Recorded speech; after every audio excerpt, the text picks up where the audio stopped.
This is Urdu channel India और मैं हसन कमाल हूँ और मैं आपसे मुखातिब। पिछले एपिसोड में हमने आपको बताया था कि हम आपको हिस्ट्री के बारे में कुछ बताएं और हम बात वहीं से शुरू करते हैं कि हम हिस्ट्री के बारे में कुछ बताएं। अब हिस्ट्री तो बहुत बड़ी चीज़ है। हिस्ट्री हिंदुस्तान की तो है ही नहीं, हिंदुस्तान नहीं, सारी दुनिया की हिस्ट्री है। तो मैं किस हिस्ट्री की बात करूं? तो मैंने अर्ज़ किया था कि हम अपनी हिस्ट्री की बात करते हैं क्योंकि यहाँ तो हिस्ट्री में बड़ी उलझने हैं, बहुत सी चीज़ें हैं जो हिस्ट्री भी हैं और किस्से कहानियाँ भी हैं और हम आपको बताएंगे। लेकिन हिस्ट्री सिर्फ हमारी तो नहीं है, और हिस्ट्री में अगर हमारे यहाँ कुछ गड़बड़ी हुई है तो बाकी दुनिया में भी तो गड़बड़ी हुई होगी। तो ये तो बड़ी अजीब सी बात होगी कि हम अपनी अपनी बात कर रहे हैं, दूसरों की बात कर नहीं रहे हैं। तो हमने सोचा कि अब हम किसके बारे में बात करें। तो दुनिया में तो बहुत से मुल्क हैं, कुछ मुल्कों की तहजीबें बहुत पुरानी हैं, कुछ की कुछ नई हैं, कुछ की बिल्कुल नहीं है। तो हम किसकी जगह से हिस्ट्री का वो करें? तो ये ख्याल आते आते ये ख्याल है कि ये दुनिया जो है ये बनी क्यों, किसने बनाई? तो ये तो कहना फजूल है कि ये दुनिया किसने बनाई, तो आपको खुद मालूम है। ये जिनेवा के कुछ साइंटिस्ट ने बताया कि ये दुनिया जो है इसमें ये पहले एक धमाका हुआ। ये बहुत से लोगों ने थ्योरी मानी भी, और फिर उस धमाके के बाद ये कायनात वजूद में आई। अब भाई इतने बड़े साइंटिस्ट कह रहे थे, हमने कहा ठीक है भाई, धमाका किसने किया? क्योंकि वो तो नहीं मालूम, तो किसी ने किया होगा धमाका। साइंटिस्ट ने उसका भी जवाब नहीं दिया। तो हम आइंस्टाइन के पास गए, बहुत बड़ा दुनिया का साइंटिस्ट, वो भी खुदा वदा को नहीं मानता। तो हमने उससे पूछा कि भाई ये दुनिया, ये कायनात कैसे वजूद में आई? तो आइंस्टाइन ने कहा कि आई तो है ये दुनिया वजूद, और जिसने भी ये दुनिया बनाई है वो बेअक्ल नहीं था, उसके पास पूरी अक्ल थी, उसने पूरा निज़ाम बना के दुनिया बना दी। तो हमने कहा कौन था वो? कहेंगे वो हमें भी नहीं मालूम।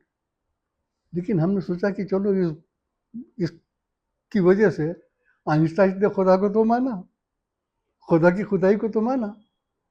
तो फिर भी हम ये सोचते रहे कि ठीक है, इसके पास जवाब नहीं है, जिनेवा के साइंटिस्ट के पास नहीं है, हम खुद ही सोचें कि अल्लाह ने ये दुनिया क्यों बनाई। तो हम सोचते रहे कि उसका हमें जवाब नहीं मिला कि ये दुनिया ने क्यों बनाई। तब हमें एक किस्सा याद आया। अब ये मत समझिएगा कि मैं मजहबी आदमी हूँ, कोई मजहबी लेक्चर दे रहा हूँ, बिल्कुल नहीं। बात आई है तो रेफरेंस के तौर पर कह रहा हूँ कि हमें एक किस्सा याद आया।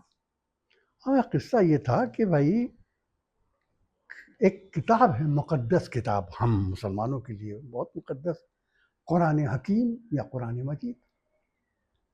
अब उसमें किस्सा लिखा था कि एक मरतबा अल्लाह ने अपने फरिश्तों से कहा कि मैं दुनिया में अपना खलीफा बनना चाहता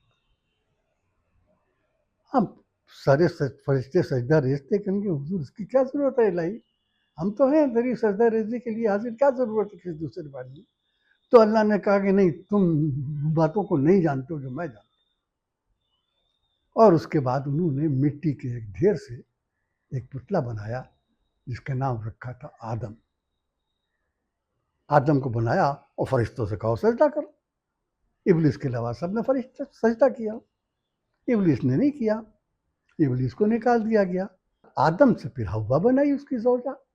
उसके बाद उन्होंने कुछ ऐसा किया कि जन्नत से उसे निकलना पड़ा। वो सुना ना आपने, निकलना खुद से आदम का सुनते आए थे, लेकिन सुना, हमने भी सुना, खुद निकाल दिया।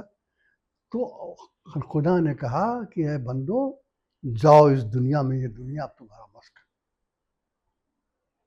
अब वो तुम मेरे खलीफा हो, मेरे कैलिफ हो, मेरे डिप्टी हो, यहाँ रहो, चलाओ इसको। अगर तुमने मेरे अहकामात के तहत चलाई तो बहुत खुशगवार अंजाम होगा, अगर मेरे अहकामात खिलाफ गए तो बहुत नाखुशगवार अंजाम होगा। तो ये दुनिया चलती रही, और खुशगवार तो कम, नाखुशगवार ज़्यादा हुई। इस इब्न आदम इब्न हव्वा ने अपने अंदर फ़िरौन पैदा किए, हलाकू पैदा किए, चंगेज़ पैदा किए, हिटलर पैदा किए। ऐसी ऐसी मुमकिन इंसानों पे इंसानों की ऐसी क़यामत तोड़ी कि तौबा भली। तो फिर हमें ये ख्याल आया कि बात तो हम जो हिस्ट्री कर रहे थे, तो हमें हिस्ट्री की तरफ वापस जाना चाहिए। तो हमने कहा कि भाई, दुनिया में सिर्फ हमारा मुल्क तो है नहीं, दुनिया तो बहुत से मुल्कों पे। तो हम आलमी ग्लोब पे गए, आलमी ग्लोब पे गए और वहाँ हमने दुनिया के नाम देखे। तो सब इतने नाम थे कि हमको पढ़े ही नहीं। अब बहुत हमको याद होगा तो 20-25 कंट्रीज के नाम मालूम होगा, याद करेंगे 2-4 और को मालूम हो जाएंगे, उससे ज़्यादा तो हमें मालूम नहीं। तो हमने कहा कि इस सारी दुनिया की हिस्ट्री को हम कहाँ से लाएं? तो इससे पहले कि हम हाथ जोड़ के आपसे कहें कि साहब हमें माफ़ कर दीजिए, हम खुद ही अपनी शिकस्त का इतराफ़ कर लें कि साहब हमारे पास इतनी जानकारी नहीं, ना हमको इतना इल्म है, ना हमारी ख़यालात की बाहों में इतनी वसअत है कि मैं सारी दुनिया की हिस्ट्री अपने अंदर ले लूँ। ये तो हो नहीं सकता। तो कहाँ से शुरू करें? तो जब अल्लाह ने आदम को इस दुनिया में भेजा और कहा कि चलाओ ये दुनिया, और उन्होंने वो दुनिया चलाना शुरू की। अब हम अपने आप को इब्ने आदम, इब्ने हव्वा कहते हैं, अंग्रेज़ भी अपने आप को चिल्ड्रन ऑफ एडम और ईव कहते हैं। तो हमने कहा कि वहाँ से बात शुरू होती है। अब वहाँ से और हम तक आने में तो पता नहीं कितने वक्त लगा होगा, सैकड़ों वर्ष लगे होंगे, हज़ारों लगे होंगे, साल लगे होंगे, पता नहीं कितना वक्त लगे। तो इतना बड़ा हम कहाँ से लाए? हमारी अब हिम्मत नहीं है कि हम वहाँ जा सकें। तो हमने कहा कि फिर क्यों ना वहीं से शुरू करें जहाँ पे हम खड़े हुए हैं। हम यहाँ पे आए और इंडिका पे आए। अब फिर वही बात आती है कि इंडिका क्यों है, हिंदुस्तान क्यों नहीं कहा? अब हिंदुस्तान हमने नहीं कहा, उसकी एक वजह, और वो वजह भी हम आपको बताएंगे। हुआ ये कि हिंदुस्तान में जब चल रही थी जंग आज़ादी जिसे कहते हैं, तो उस जंग आज़ादी के बाद हिंदुस्तान आज़ाद हुआ। जब हिंदुस्तान आज़ाद हुआ तो उस ज़माने में इंडिया में दो ही बड़ी पार्टियां थी, एक इंडियन नेशनल कांग्रेस और दूसरी मुस्लिम लीग। अब इंडियन नेशनल कांग्रेस जो थी, उसकी कमान जो थी वो मोहनदास करमचंद गांधी के नाम पे थी, जिन्हें हम महात्मा भी कहते हैं और हम उन्हें प्यार से बापू भी कहते हैं। उनके पास थी दूसरी मुस्लिम लीग थी। उस मुस्लिम लीग की कमांडरशिप जो थी वो मोहम्मद अली जिन्ना की थी। और मोहम्मद अली जिन्ना जो थे, उनको पाकिस्तानी बतौर अक़ीदत कायद आज़म भी कहते थे। तो जब ये हुआ कि भाई हिंदुस्तान का कोई कॉन्स्टिट्यूशन बनना चाहे, तो गांधी जी और दूसरे लोगों ने सोचा कि हमारे यहाँ कास्ट सिस्टम बहुत बुरा है, सारी दुनिया में हमारे लिए इससे बहुत होती है। अब इससे बेहतर ये है कि कोई ऐसा आदमी तलाश करो कि जिस पे कास्ट सिस्टम न लागू। अब तलाश करें, कैसे करें? तो तलाश करते करते उनकी नज़र गई एक साहब पर जिनका नाम था बाबा साहब भीमराव अंबेडकर। लोगों ने सोचा कि अगर इससे कहा जाए कि ये कॉन्स्टिट्यूशन बनाए तो शायद दुनिया में हमारी कोई इज्जत बहाल। अब उनसे कहा गया कि भाई आप कॉन्स्टिट्यूशन लिखिए। पहले तो उन्होंने इनकार किया, लेकिन खुद उनकी बिरादरी के लोगों ने कहा नहीं, आप इनकार कीजिए, आप लिखिए। तो चुनाचे हिंदुस्तान का कॉन्स्टिट्यूशन लिखा गया।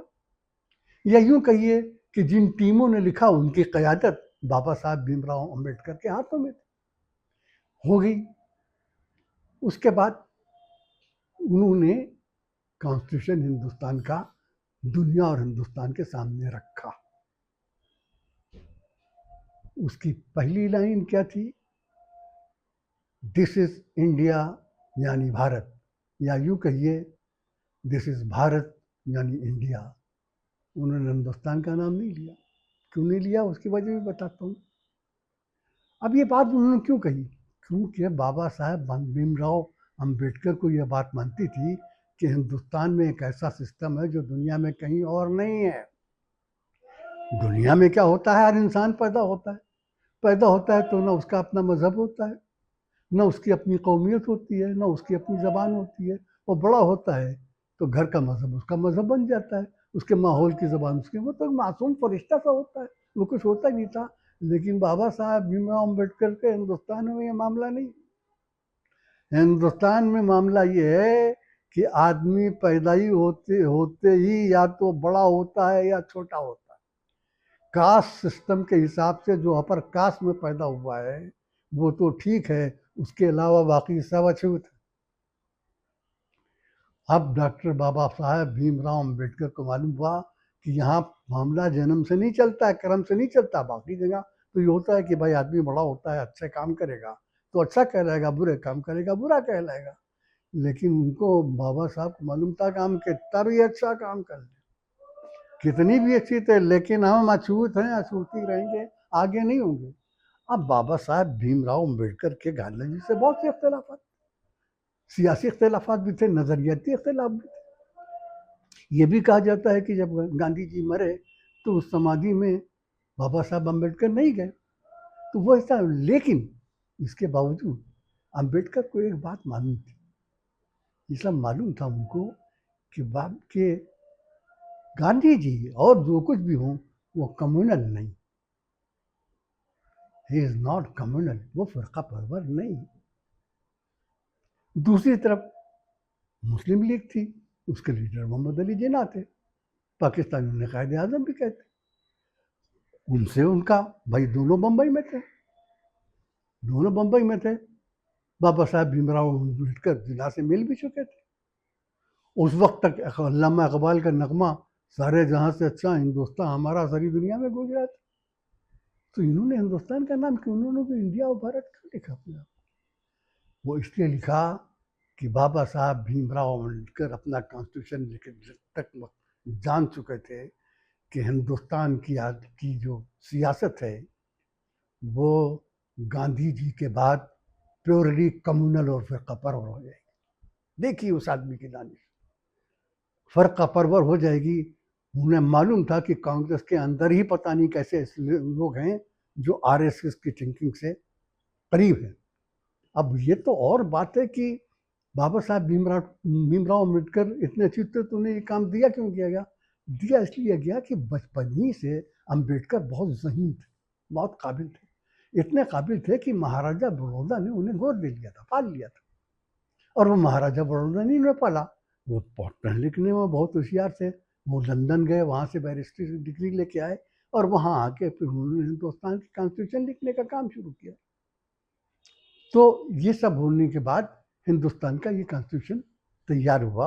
अब इंडिया और भारत, अब हमने अपने नाम के आगे उर्दू चैनल इंडिया क्यों? ये इंडिया हमने बाबा साहब भीमराव अम्बेडकर से उधार लिया था। हमने इसलिए अपने चैनल का नाम जो है उर्दू चैनल इंडिया रखा। तो ये हमारी हिस्ट्री थी, ये भी हमारी एक हिस्ट्री है जो हम आपको बता रहे कि हम उर्दू चैनल इंडिया यहाँ तक कैसे आए। तो यहाँ तक हम आ गए।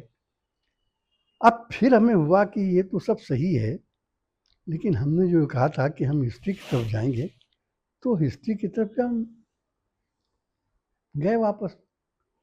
उनको हमने बताया कि ग्लोब में तो बहुत से कंट्रीज़ का नाम था, तो हम इस कंट्री पे क्यों आए? अपनी कंट्री हमने बोला कि यार हम सारी दुनिया की हिस्ट्री के बजाय क्यों ना जहाँ हम खड़े वहीं की हिस्ट्री से शुरू करें।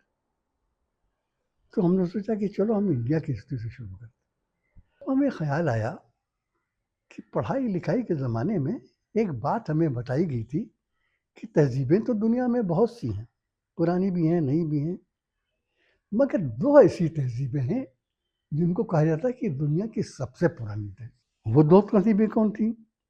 उसमें से एक को रिवर नाइल, जिसे हम दरियाए नील कहते हैं, दरियाए नील की, और दूसरी दरियाए सिंध की, जिसे हम आज इंडियन कैंपस कहते हैं।